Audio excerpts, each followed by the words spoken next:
Hi there, welcome back. Okay, now today polishing. Going to get into the actual final buffing, get that up to a glass finish. Seriously looking forward to that. It's a little bit nervy like the last one was, but I think I learned how tough that stuff is and how resilient it is. I've got the right compounds to do it. I've got G3 and G10 polishing compounds, buffing creams to get them up to the finest finish I possibly can. Got to be careful, can still go through it. The buffers here, I'm going to show you that. That is an absolutely amazing piece of kit. I'm so chuffed to have that. It was a massive investment, but it's so worth it because you'll see when I get hold of it, that is going to be something I'll use again and again because I'm going to get into doing a little bit more paintwork as the time goes on because I love it. Whether it's two-pack paintwork like this or route cam paintwork, a buffer makes a fantastic job of anything. So I want to show you first of all, if I can, just what we've got here. Let's turn that on. I'll show you. This is what I'm filming on today, and that's why the footage is a bit different. This is the GoPro.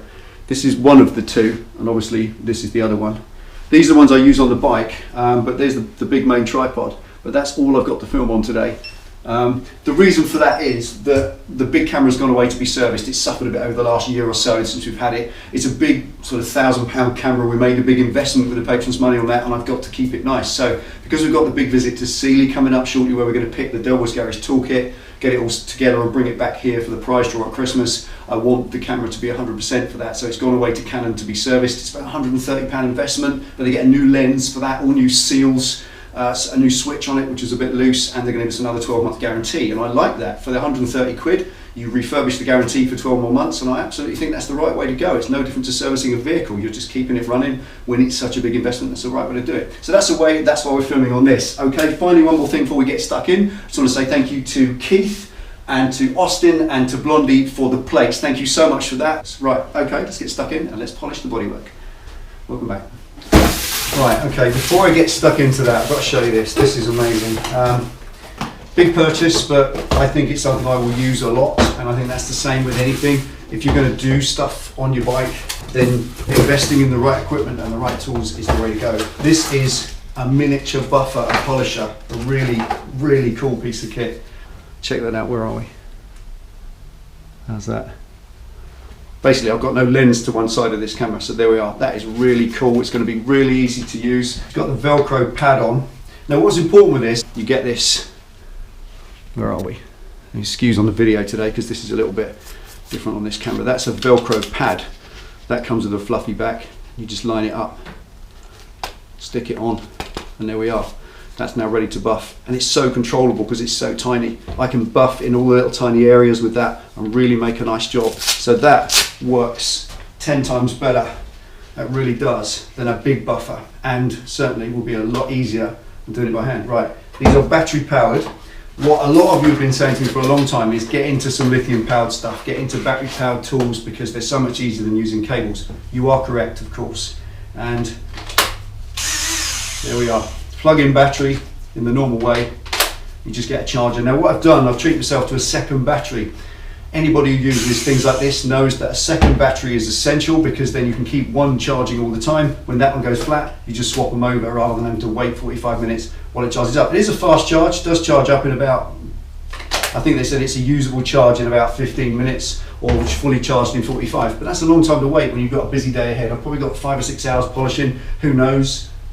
20 past 10 at this moment, goodness knows what time it will take me to finish this afternoon, but there's a spare battery there, I've got the charger, I'm going to get them plugged in and then get that all set up, get the first bit of bodywork set up, and let's see how much fun we can have.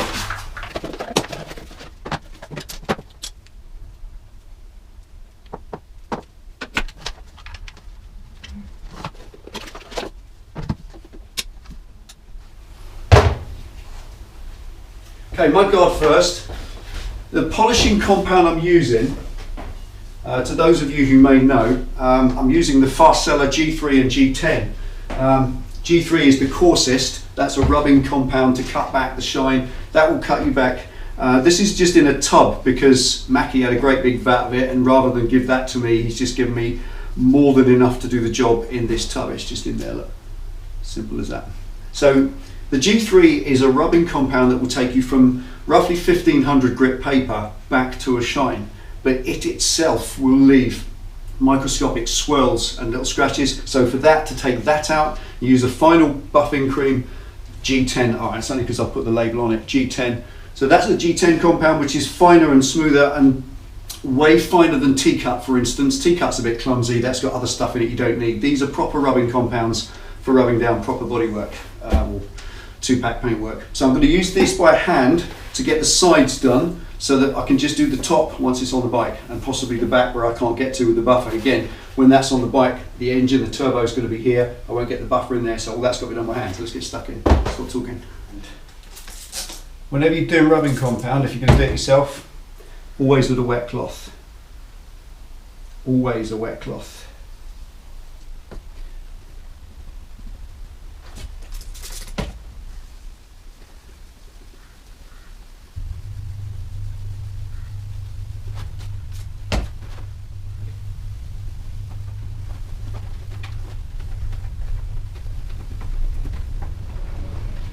Straight away, shine.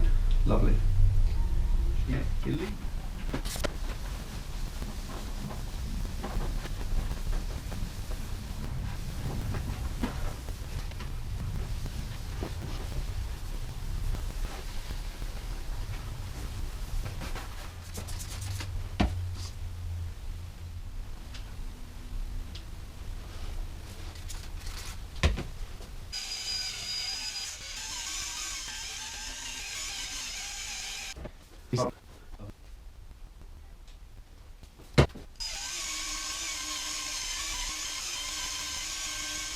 leaves a beautiful finish.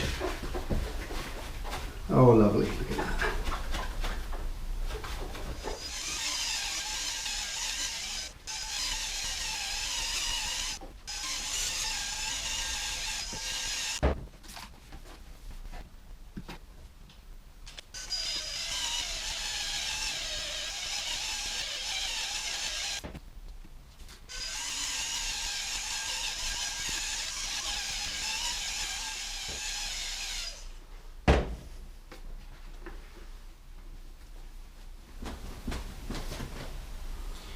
Right, first glimpse.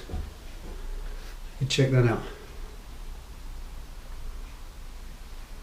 Now that's not the finished finish. Polish. All polishes have a mild abrasive in that take out those tiniest, finest little marks. But that G10 just removes everything. It's got kind of like a glass-like finish now. Just feels like you almost can't feel it. That's fantastic. And what I've done up to there by hand. Now I can bolt that on the bike, just leaving that bit sticking out, and I can do that all important piece while it's held fixed on the bike. I can actually control the buffer a lot more and get a superb shine on that. Not that that was any less important at the back there, but that's taken an hour to just do from there back by hand. Most of it, alright, going over it with the buffer does make a difference. It is a lot quicker, it gets a lovely uniform curve, but having to hold it with one hand and buff with the other, it's going to be a lot quicker to do the front. So let's get it bolted on. It's going to be a lot quicker to do the front. So let's get it bolted on. Let's do the front piece. See if we can finish at least the first bit.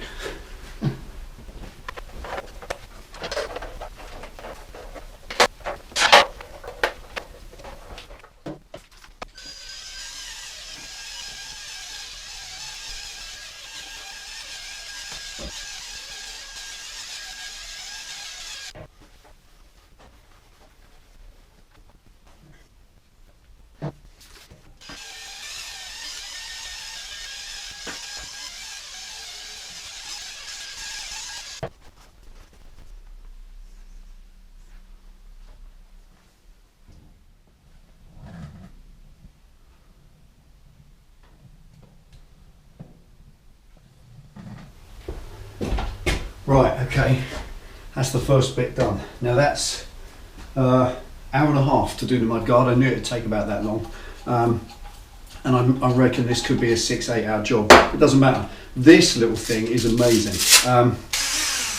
I took the battery straight out of the box, literally slapped it straight in, and it worked. And that's run for an hour and a half, perhaps constant running time of at least an hour, and it's not even slowing down. And it's not even warm. It doesn't. There's no. It's designed to run and run and run. The other battery's now fully charged, so when that's out, I just swap them over. And incidentally, that battery went in. It was partly charged. It took about 10 minutes, and it was fully charged. So Nice bit of kit, and definitely worth the money. Now, next thing is side panels. I want to just get the side panels on here, do the little peripheral bits I won't be able to get to on the bike, then I can put them on the bike and do the same as the other one.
Right, okay, that's that done. What a long day. I think it's about 8 hours. Past 9, quarter past 5, so 8 hours I think. And absolutely would have been 3 days without this little gem. This saved my life, absolutely did. Saved your arms. Saved my arms, yeah, well let's put it that way. It saved my arms if nothing else. This is something that I would say is my best purchase this year. I'm so glad I bought this. I did deliberate over it.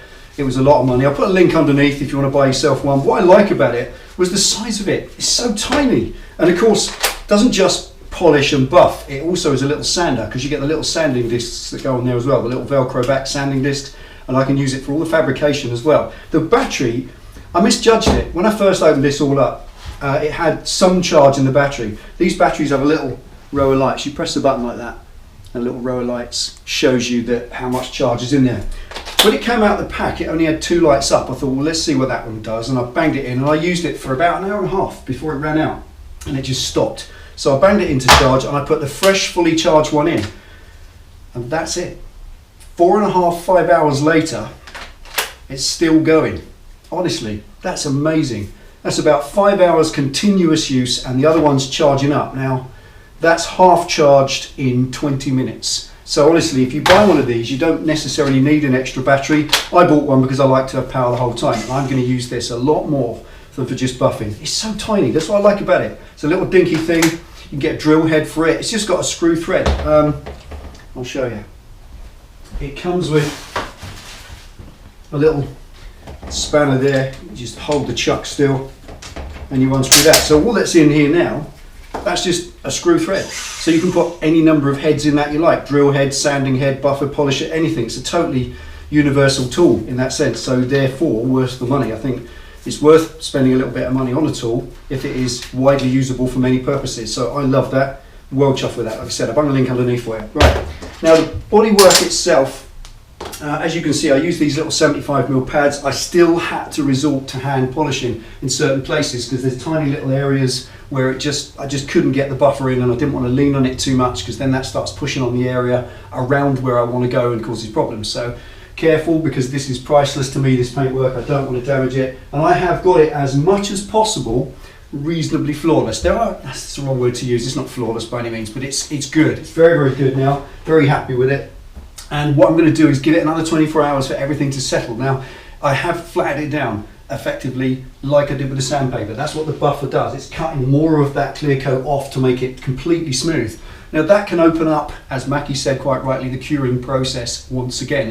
It can do some more curing now that I've done this today. So it's wise, and I've heard this from every painter, every professional painter that I've ever spoken to says the same thing. Once you buff something back, don't polish it straight away. Give it 48 hours for everything to settle. Then you can get it with the wax polish and make a lovely gloss shine. That will shine more than that. But before I get the polish on there, I want to make sure that no new swirl marks develop, because as I said, the curing process could well have been reactivated in certain areas. I'll make sure that if it has happened, I've not got wax all over it, which will then stop it curing, because that can cause problems. So I'm going to leave that for 48 hours and I'll wax it another time. I want to buy probably some Maguires or something really nice to complement that. I haven't got anything worthy of that sort of paintwork at the moment, just got some old Turtlewax stuff which isn't worthy of it. And I'm going to do this probably in the next video, I imagine, maybe the one after, I don't know. It's not important enough. Now I can't fit all this bodywork permanently. The tank's only sat on there because I've got to change the HT leads. I've got to put a vacuum hose on the back of the dump valve. I've got a few other bits and pieces to do under the tank yet.